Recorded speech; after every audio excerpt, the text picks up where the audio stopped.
Hi everyone, I am Rufa Maybe Habib, BED2A. I will discuss the Bloom's Taxonomy of Learning, the original and revised. So first, what is Bloom's Taxonomy of Learning? Bloom's Taxonomy of Learning is a set of three hierarchical learning objectives into three levels of complexity and specificity. The three lists cover the learning objectives in cognitive, affective, and psychomotor domain. The cognitive domain list has been the primary focus of mass traditional education and is frequently used to structure curriculum, learning objectives, assessment, and activities. So next, we will discuss the differences of traditional and revised Bloom's taxonomy. So in 1956, Benjamin Bloom headed a group of educational psychologists who developed a classification system for levels of cognitive skills and learning behavior. Then during the 1990s, Dr. Lauren Anderson and a group of cognitive psychologists updated the taxonomy. The differences of traditional and revised Bloom's taxonomy is Benjamin used noun form and Anderson changed it to verb. The skills of traditional and revised Bloom's taxonomy.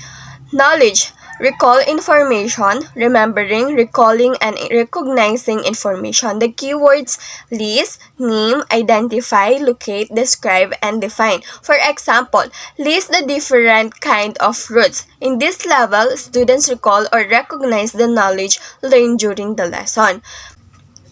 Number 2, comprehension. Understanding the meaning and paraphrase a concept. Understanding. Make your own meaning from educational materials. Keywords, interpret, summarize, explain, infer, discuss, and paraphrase. Example, explain why they are classified as fruit. In this level, students will be asked to interpret facts that they learn. Number 3, application. Use information or concept in a new situation. Applying, using learned procedure either in a familiar situation. Keywords, use, make, develop, apply, and predict. In this level, questions are meant to have students apply or use the knowledge learned during the lessons. Number 4, analysis. Break information or concepts into parts to understand it more. Analysis, breaking knowledge down into its parts and thinking about how the parts relate to its overall structure. Keywords, compared, contrast, select, separate, examine, and distinguish. For example, compare the fruit, finding their characteristics that make it different from each other. Number 5, evaluation. Make judgment about value, evaluating, checking and critiquing. Keywords, appraise, judge, justify, and argue. For example, justify which fruits are the healthiest. In this level, this is where students are expected to assess the information learned and come into a conclusion about it.